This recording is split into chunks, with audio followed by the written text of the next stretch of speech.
The world is changed. Who are you? Who voted for you? And what mechanism? The very word secrecy is repugnant in a free and open society. And we are, as a people, inherently and historically opposed to secret societies, to secret oaths, and to secret proceedings. But we are opposed around the world by a monolithic and ruthless conspiracy that relies primarily on covert means for expanding its sphere of influence. It's known as the Bilderberg Group. Could their objective be world domination? I think that's the Queen. The has been so secretive that until the mid-1980s, the controlled corporate media denied its existence.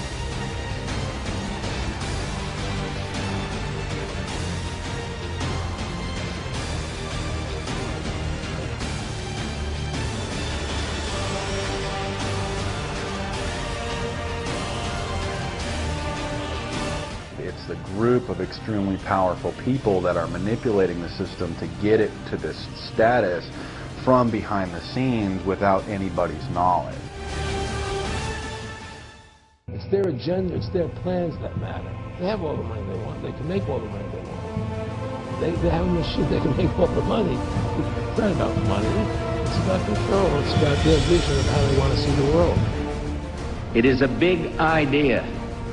A new world order. We are part of a new world order. It's long on new, and it's short on order. New World Order wants a global system where one small central authority of individuals can then dictate a policy that's going to be distributed down to the rest of the world.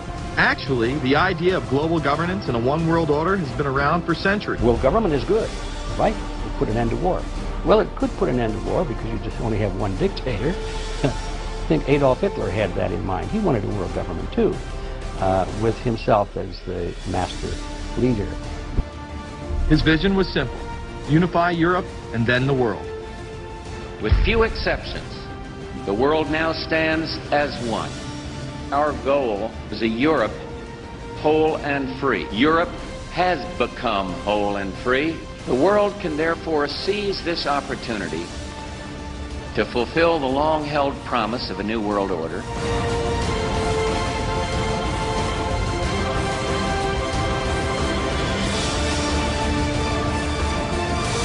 And that's why I wanted to speak to you today about the new world taking shape around us, about the prospects for a new world order now within our reach.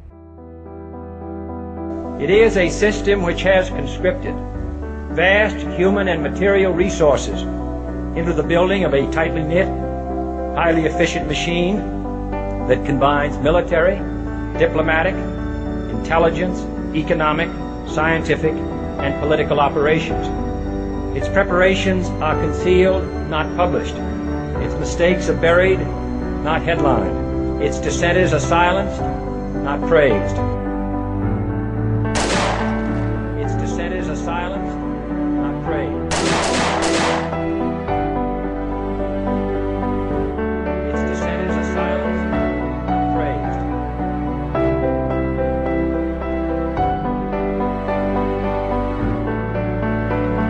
Michael told me repeatedly that they were going to kill him, that he was going to die. Do you think it's murder?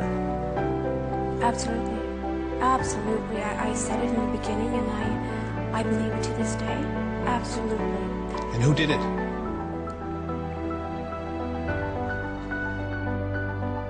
This is all complete conspiracy. You have to know that.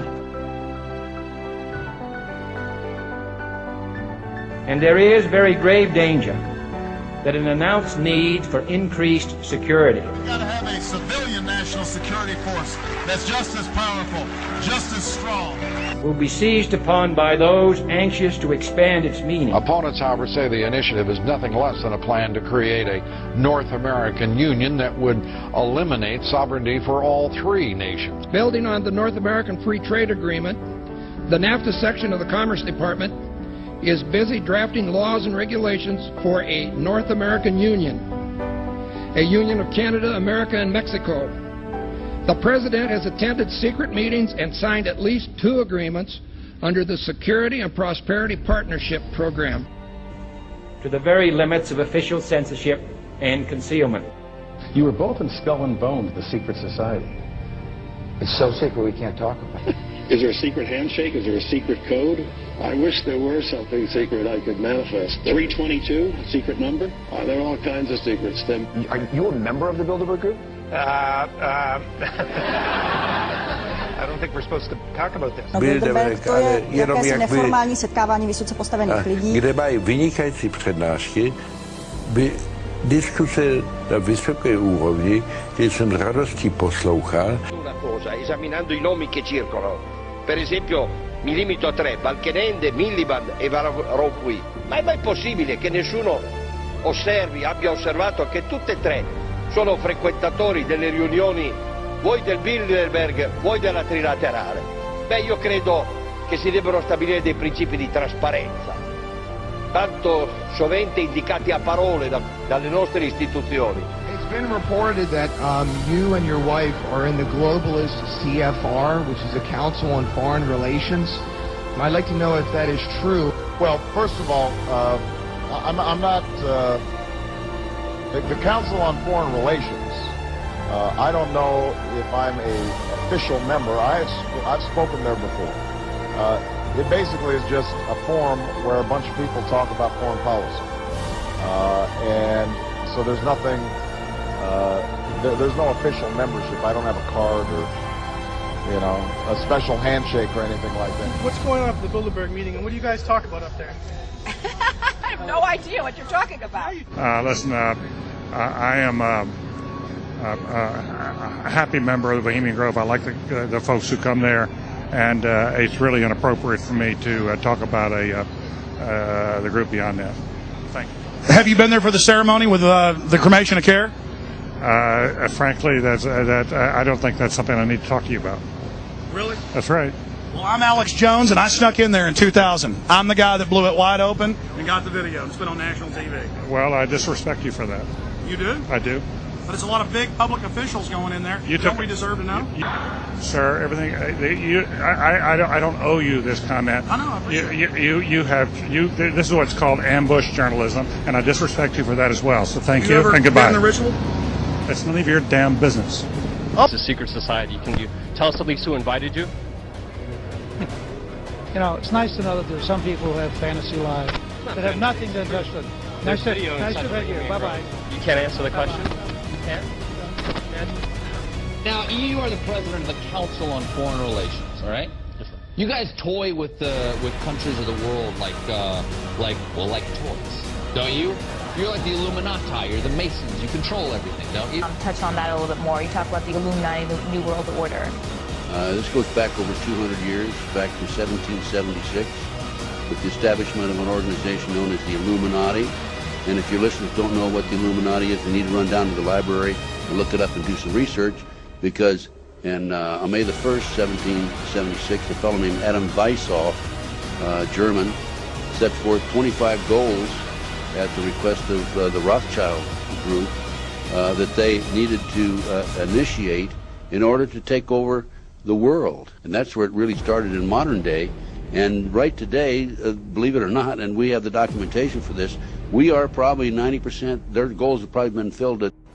Well, yeah, because you look at, if you follow the money and you see who benefits from what's going on, you'll see that, like, the people You know, we have different presidents in office, and everybody has their own agendas, but at the end of the day, there are people with a lot of money that are still behind what's going on, and you can just see throughout history, whether or not you believe a lot of the conspiracy, if you want to call it that and whatnot, but these groups like the Bilderberg Group and all these other people, you know, these are the heads of giant corporations, from news corporations to banks. Right, Shooter, I hate to cut you off, but unfortunately we're running out of time here. So that was Shooter Jennings in our LA studios, singer-songwriter. To the very limits of official censorship and concealment.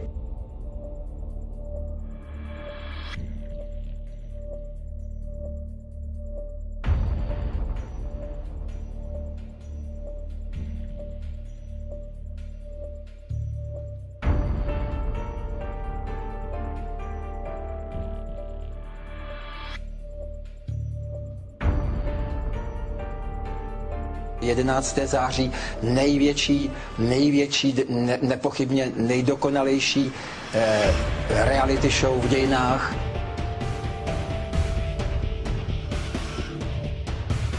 There is a chance for the President of the United States to use this disaster to carry out what his father, a phrase his father used, I think, only once, and hasn't been used since, and that is a new world order.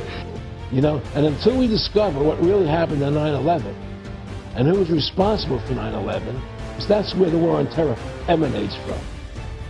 I am absolutely appalled at how much people in this country do not think. We are given to understand that an Arabic guy out there up in the mountains financed the most elaborate attack on this country. Dit is controlled demolition. Zeker weten. Zeker weten. Dat is nagesprongen. Dit is een opdracht gebeurd. Dat heeft een team gedaan van experts. Så når man ser sådan en bygning på 47 etager, 186 meter høj, styrte sammen på 6,5 sekunder, og man er naturvidenskabsmand, så tænker man, what? Altså, så skal man lige se det igen. Og så skulle jeg se det igen. Vi har fundet nanotermit i støvet fra sammenstyrtningen, hvor ikke min egen opfattelse af det, at der er en lang periode, inden tårnene styrter sammen, hvor det for eksempel vælter med smeltet metal ud af det sydlige tårn flere minutter inden. Og det er et tegn på, at der er en proces inden selve sammenstyrtning, hvor man har svækket hele strukturen. Og så kommer der mere konventionelle, regulære sprængstoffer ind til de der. Selve sammenstyrtningssekvensen skal være enormt godt synkroniseret. Altså, det er jo en hel række sprængninger, som man her kan se hele vejen. Det er sådan en videnskab, du kan ikke rigtig snyde der, vi har fundet det. Og det er ureageret termitten. We know now that September 11th of 2001 was the beginning of what we might call a new world order. The passage of the Patriot Act, the Military Commissions Act, and other horrifying anti-constitutional legislation was enabled by the incredible amount of fear generated by the media, all in the name of keeping us safe here at home. Shopping and dining over Thanksgiving and maybe watching some football games. Big government Republicans and Democrats were busy shredding the last vestiges of the Constitution. Quote, the homeland is part of the battlefield, and people can be held without trial, whether an American citizen or not. Pass tomorrow a bill allowing the American military to imprison American citizens indefinitely without charge or trial. How bad is this? It's quite frankly absurd. I mean, here we are 10 years after 9/11, in the wake of the demise of Osama bin Laden, the only leader that Al-Qaeda has ever known. And we're passing a provision that would codify the indefinite detention without trial of suspected enemies of the state. And I saw a tremendous pattern of the growth of the infrastructure of the totalitarian state in the last 8 years post 9/11. I mean, it's been going on for decades. We've seen it for decades post 9/11. Let's recognize how history repeats itself. In February 1933, Hitler staged a false flag attack, burning down his own German parliament building, the Reichstag, and blamed it on communist terrorists. In the next few weeks, he passed the Enabling Act, which completely eradicated the German Constitution, destroying people's liberties. He then led a series of preemptive wars, all justified to the German people as necessary to maintaining homeland security.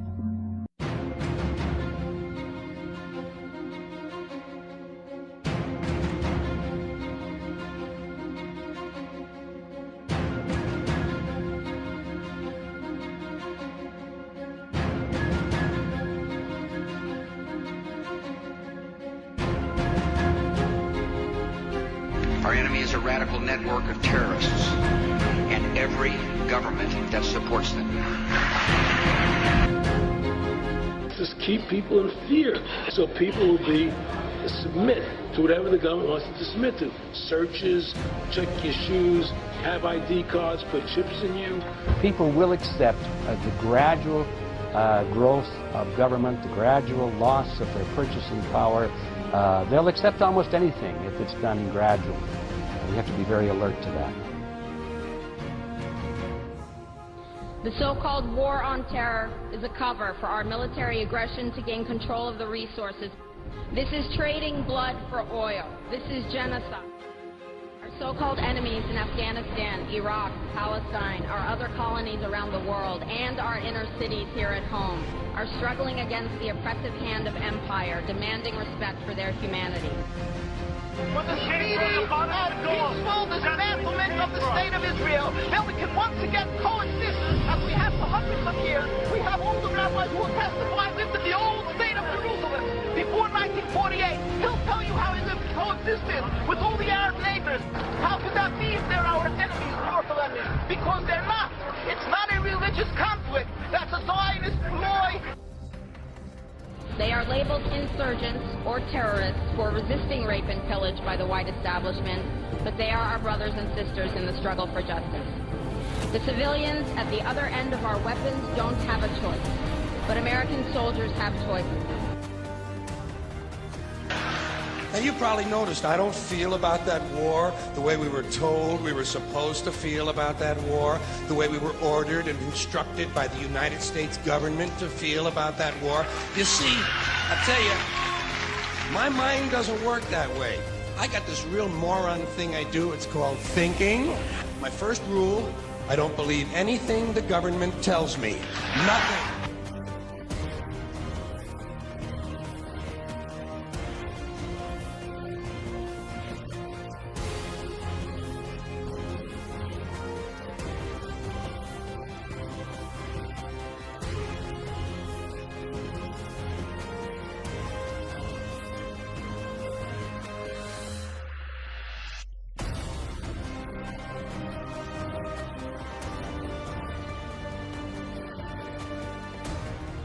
The greatest form of control is where you think you're free when you're being fundamentally manipulated and dictated to. One form of dictatorship is being in a prison cell and you can see the bars and touch it. The other one is sitting in a prison cell but you can't see the bar and think you're free. What the human race is suffering from is mass hypnosis. We are being hypnotized by people like this. Newsreaders, politicians, teachers, lecturers. We are in a country and in a world that is being run by unbelievably sick people. The chasm between what we're told is going on and what is really going on is absolutely enormous. The greatest hypnotist on planet Earth is an oblong box in the corner of the room. It is constantly telling us what to believe is real. You can persuade people that what they see with their eyes is what there is to see. You're gone. Because they'll laugh in the face of an explanation that portrays the bigger picture of what's happening. And they have. Because the only truth you know is what you get over this tube. Right now, there is an entire generation that never knew anything that didn't come out of this tube.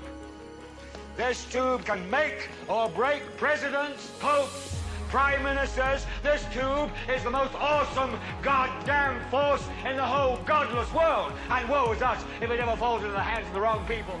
And the 12th largest company in the world controls the most awesome goddamn propaganda force in the whole godless world. Who knows what shit will be peddled for truth on this network? So you listen to me. Listen to me. Television is not the truth.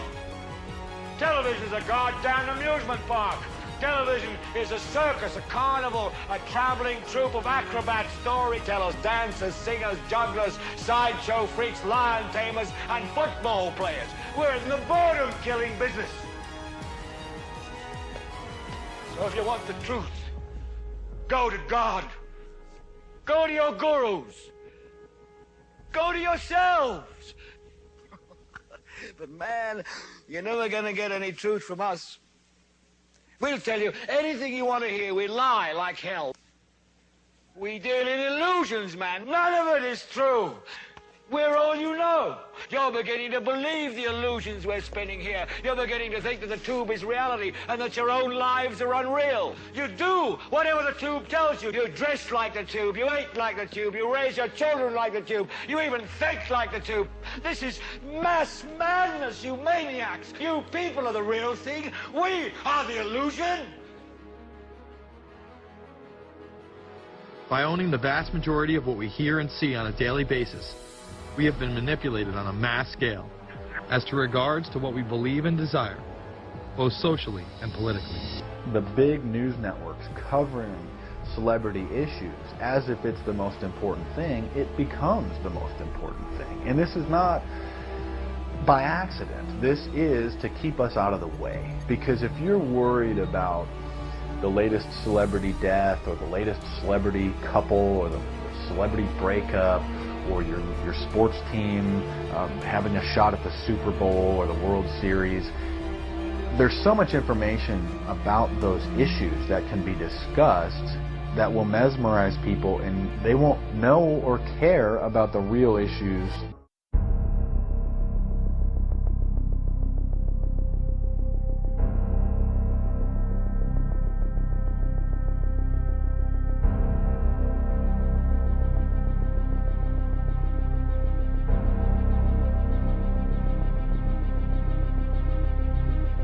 We've got 17 countries trapped inside this economic prison of the Eurozone. And all you can do, Mr. Barroso, is stand up and say, we need more power. People like you, who've been the architect of this failure, the architect of the misery that is being inflicted upon millions, want more power. It's like Barroso in the bunker, unaware of what is happening in the outside world, but planning world domination. It's getting madder and madder. I hear the new idea is that the bailout fund will be multiplied, geared up ×5 by the European Central Bank, so that you've got your 2 trillion, Mr. Verhofstadt. 2 trillion.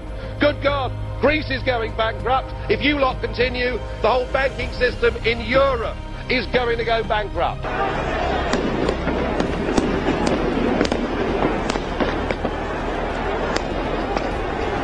It's going to crash, and it's going to fall pretty hard because markets are ruled right now by fear. For most traders, it's not about, we don't really care that much how they're going to fix the economy, how they're going to fix the whole situation. Our job is to make money from it. The governments don't rule the world. Goldman Sachs rules the world. I really do think, as a political class, you're all wrong. And you're all wrong democratically, because nobody has ever given consent for this behaviour. And when people do vote no, well, when the French vote no, you ignore them. When the Dutch vote no, you ignore them. When the Irish vote no, you say vote again and get it right. And when Slovakia vote no, well, we're told today it'll all be okay because they can vote again this week until they get the right answer.